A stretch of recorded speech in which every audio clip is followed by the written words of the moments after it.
Hey, what's going on, everybody? I'm Matt, this is the mic, and you're watching Matt on the mic. And today we're looking at the next episode preview for HBO Max's The Last of Us, episode 7.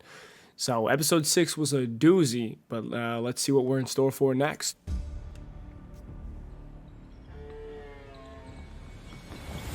You don't fight. Your friend fights. It's a flashback episode. Oh. You follow the rules, you become an officer.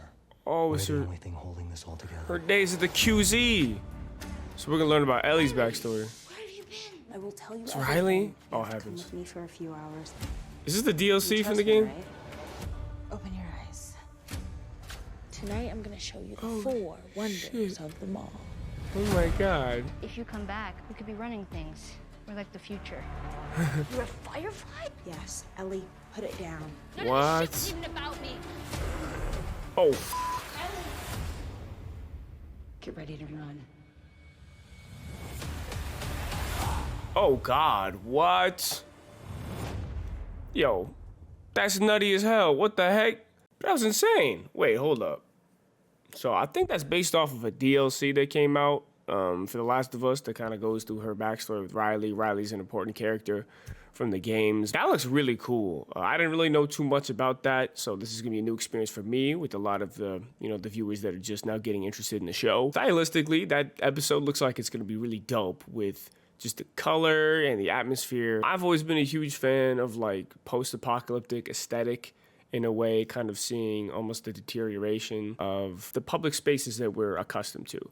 The overgrown aesthetic is chef's kiss. Yeah, the episode looks really sick. Learning more about the QZ life, because it seemed almost like normal in a sense. Like kids are going to gym, they're in PE. What does it look like them trying to turn her into an officer? You know, what's it like growing up in the QZ academy, which will be interesting to see. And then kind of seeing what life was like for young folks. And how was Riley a part of the Fireflies already? And they got access to all these weaponry, and obviously this seems like there's going to be something involving Ellie finding out information about it. Maybe she was led to know some stuff about the Fireflies' plans for her ahead of time, and maybe that causes conflict with her and Riley. But that's going to be really cool.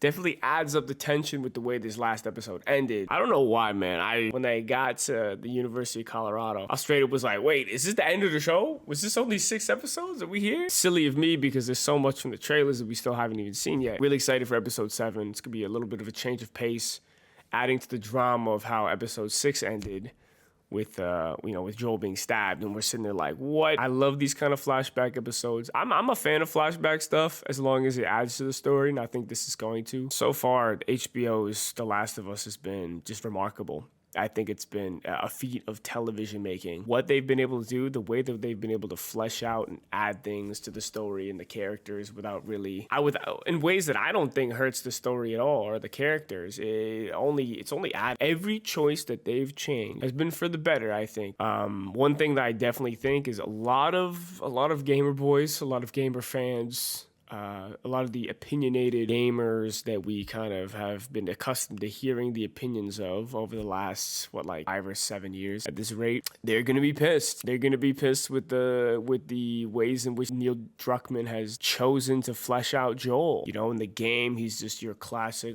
gruff, hyper masculine. I just beat the shit out of what's in front of me, and that's it. No questions asked. I'm a man. I'm a man's man. You know, that works for a video game character. In some ways, I guess, because, you were the self-insert. But I think the ways in which they've chosen to flesh out his mental state, this point in his life, especially kind of factoring in his age, I think that adds to realism and just fleshes out Joel, makes him a more interesting character. Kind of, we're really seeing the threads of the choices we know he's going to make and the choices that we expect. And the through line that they've added has painted such a clear picture of who this character is, and that he's not perfect, and that he's not a good person in a lot of ways. With Ellie, and with this, he's getting to relive this father-daughter relationship and this experience of his again.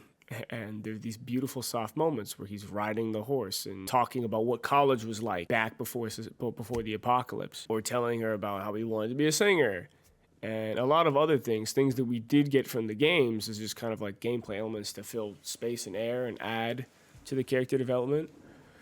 But within the confines of this story, I think in a television setting, I think it's even better. It's even more impactful. So we get to see those small bits of him being human, but we're also reminded of how bitter and broken he is. So I'm excited to learn more about Ellie as well, and to learn her past and as to why that they're a perfect match for each other. But yeah, it's gonna be friggin' sick. Shout out to HBO Max, shout out to Neil Druckmann, shout out to all the folks working hard on this show. Done a fantastic job, and I feel bad for anybody else that releases a show in 2023 because it's gonna be hard to follow this up. But yeah, thank you once again.